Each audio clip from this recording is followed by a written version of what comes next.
I see a sword that grants death, a shackle of destiny next to the silver-haired girl, worshipped at the Demise's hallow. The sword stained with unknown blood, lying shattered and snapped. The shackle chained pale wrists, dotted in thickening rust. The priest asks with a shaking voice, upon whose fingertips will the butterfly perch? The girl never answers, like death itself, wreathed in silent solemnity.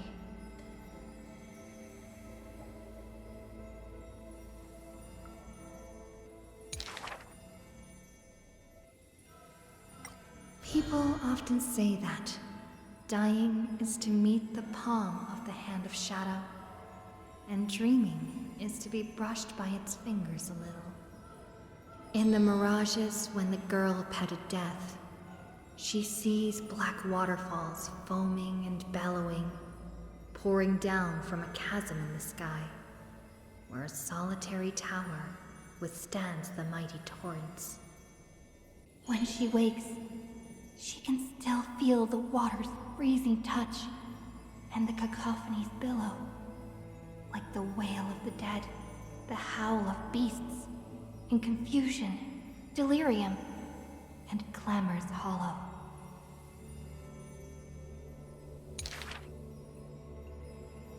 The girl's embrace is not meant for the living. Thousands have entered the eternal sleep in her arms, granting to the dead solace and dignity. She mentions a ferocious warrior, feared in battle. She did not go with a smile, but to me she cursed.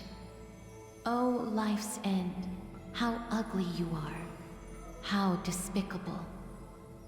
And from that day on, she adorned herself. Her dress, white as a radiant moon, became always dotted with flowery petals.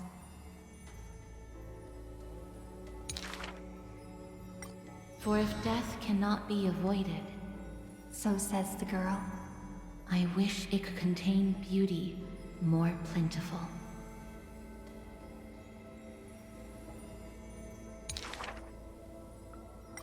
Among the thousand ceremonies in life and death, the ones she knows with most intimacy are funerals.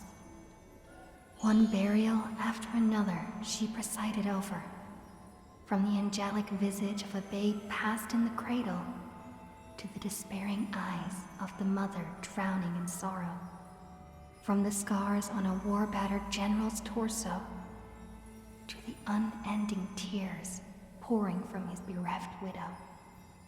Yet she remembers not a single living human she had seen. Even in the mirror, she thinks her own face strange, with an alien glow.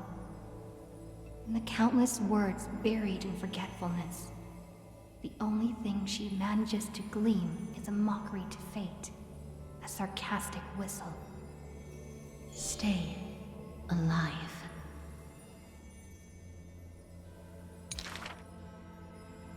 When she cast aside the shackles and stepped beyond Idonia, a deja vu most violent seizes her whole.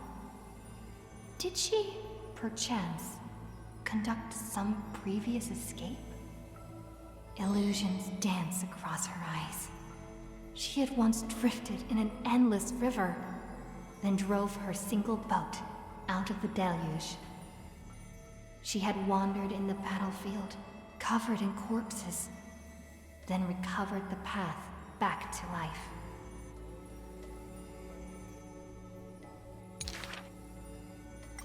Why must she escape?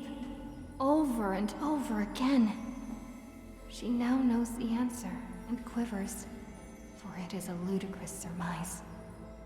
The woman embodying death walks this world only because she knows she must stay alive.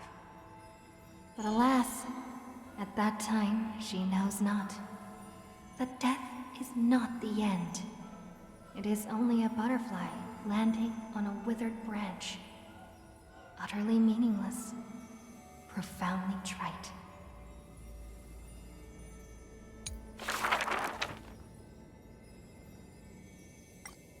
born with an evil curse. Her hand dips into lethal cinnabar and white lead to personally decorate the faces of the dead. Her skills are said to bestow beauty on anyone, even transforming their appearance completely.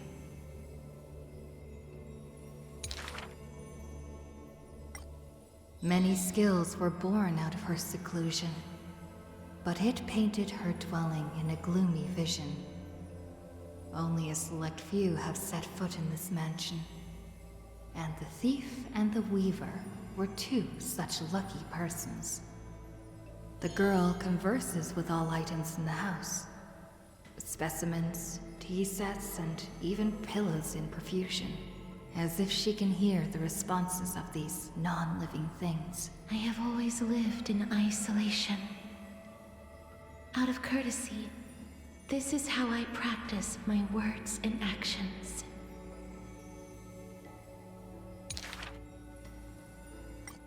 "'Tis hard to believe her explanation. Her face when talking shows such a gentle disposition that unless she is telling fabrications, she must regard her partners as mere children.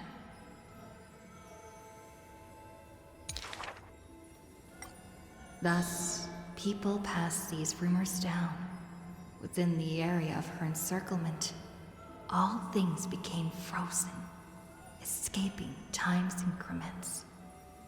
It is an exaggeration, that is certain. People only found an ancient lion's head in battle's ruined armaments. Those words are true. The head itself was nearly dead.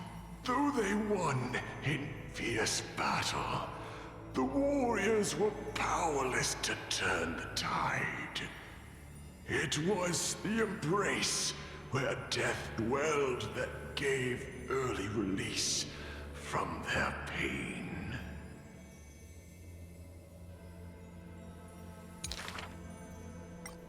This is how death escapes time. She keeps every final embrace hidden in her immortal heart. Out of her numerous works, butterflies and flowers often stand out stark. Ignite them, and you can almost hear the maker's remark. Even in death's silence, her sound can still be heard. It is a gift greatly treasured by the maiden. Few have the honor to be graced with such work. Only one has the heart to burn such a gift, and the reason she gives is rather far-fetched. I must peer into all fates unknown.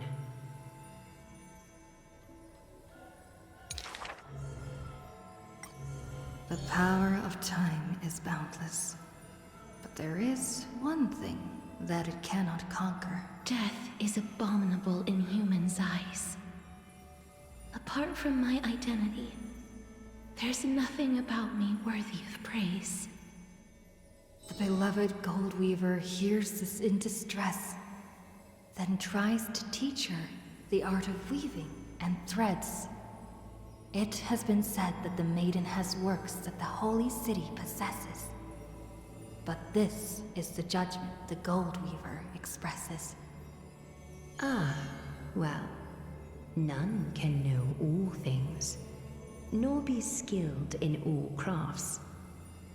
Her works are too early for the living to comprehend.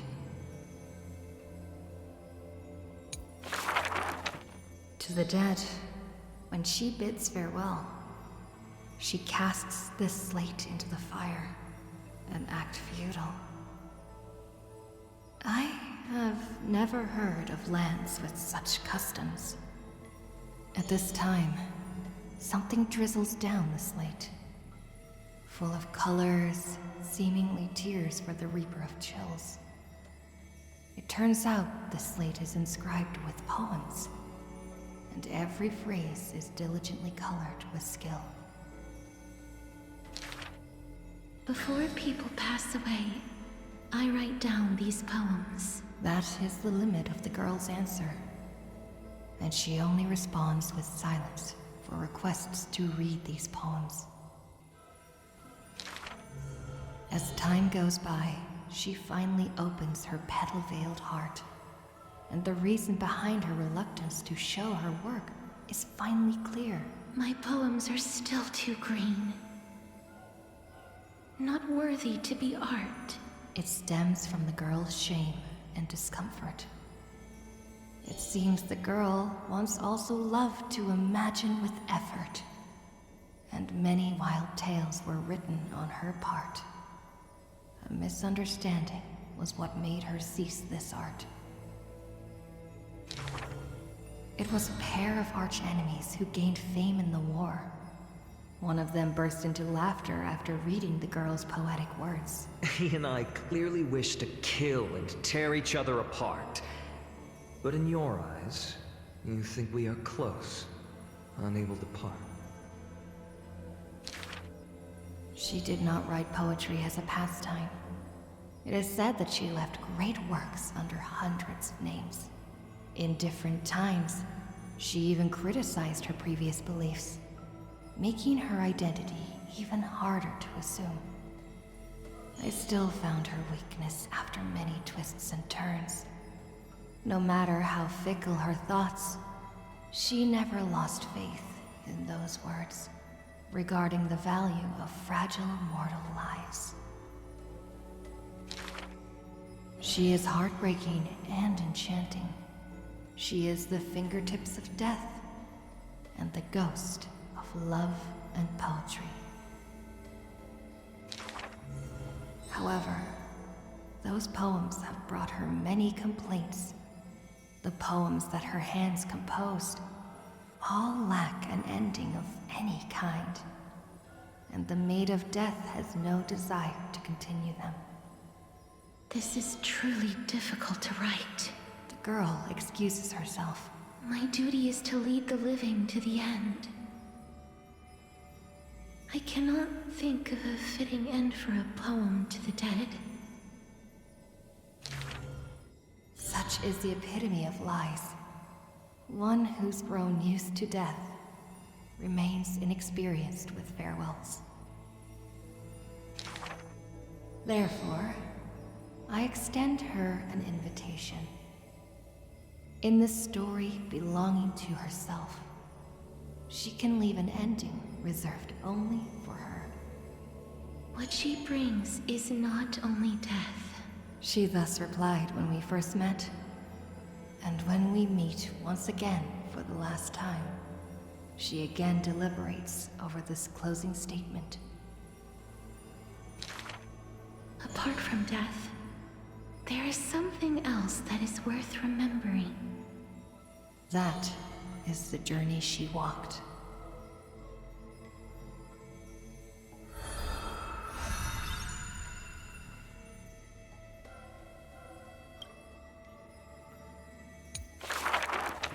The two girls frolicked in the wheat fields, fleet as doe deer, making ripples in the shallow puddles and pools clear.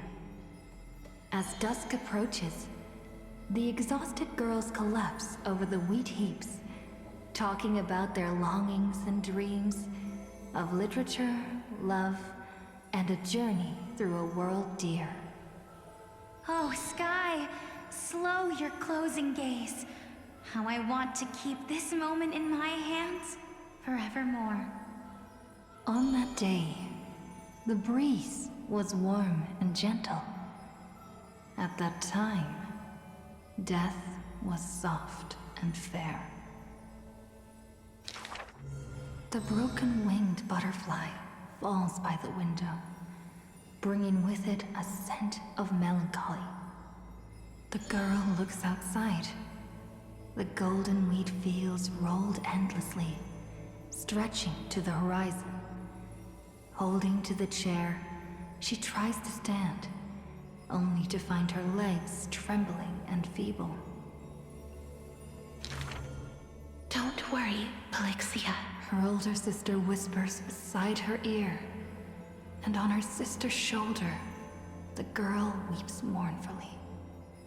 And time thus becomes silent, painted with sighs only. When hearing the healer's diagnosis, the girl remained deathly still. Her eyes were already drained of tears, and her heart a wilted grave. Every time she has something on her mind, she would tilt her head and look outside. Her sister follows her gaze, seeing a barren field turned by a wind into a desolate gray expanse. Till one day, when the girl looks outside, she sees a dash of dark blue, most brave. It's a flower my sister planted. Like the torrential river of life, it pours into the depths of her heart. The flower is called Antilla. Even in the Netherland, it's rumored to thrive. You are the quiet in my heart, amidst the chaotic choreography. That seems to be its floriography. When the days are warm, the sister would take the girl on long journeys, through the flower fields, gazing upon rivers, napping amongst the grove. A discussion hardy. After I die, I want to become an Antilla flower and become the quietness in your soul. A thoughtless word from the girl gains her a wrapping on her forehead most dainty. Do not speak of dusk when you have yet to see the dawn. Dew drops from the petals as wind pulls on the leaves, and the two of them sit in quietude. The girl asks for the means to tend the garden, and while her sister sounds concerned, her heart is relieved. But the concern is well-founded. The girl tripped and fell into a mire. She gazed directly into the eyes of death, in that dark pool bottom unperceived. I've been the weight upon my sister's wings. Let this be where it all comes to rest. The girl gives up her struggles, only to see a figure pierce through the water's surface. I won't allow you to walk through the dusk alone, or enter the night of no reprieve. Her sister sobs without end, and the girl has to gently hug her and softly relieve. And then, this distant memory turns bleary, difficult to retrieve.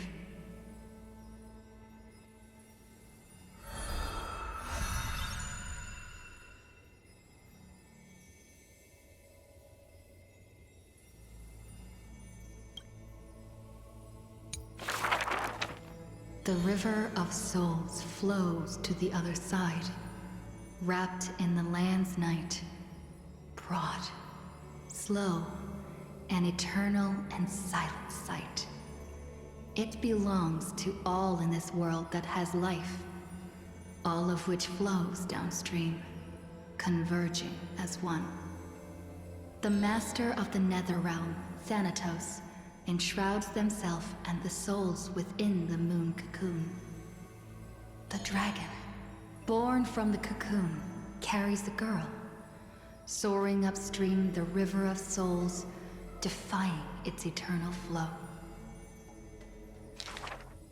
Their connection flows tighter than blood, and the key that opens the netherworld's gates is the sisters' selfish plight. Back then, the boreal winds cut through to the bone. Back then, death was a bitter and stabbing fright. In the Netherrealm, without an earth or sky, a flower named Antilla blooms, its beauty witnessed by but one soul. You are the quiet in my heart, amidst the chaotic choreography. The younger sister scores through the blooming Antilla fields, never finding that promised dark blue sprig. She silently made up her mind. Death, leave all your dark nights to me, and save the dawns for her. The younger sister gazes at the moon cocoon high above, and plans a trip to the mortal realm, a distant flurry.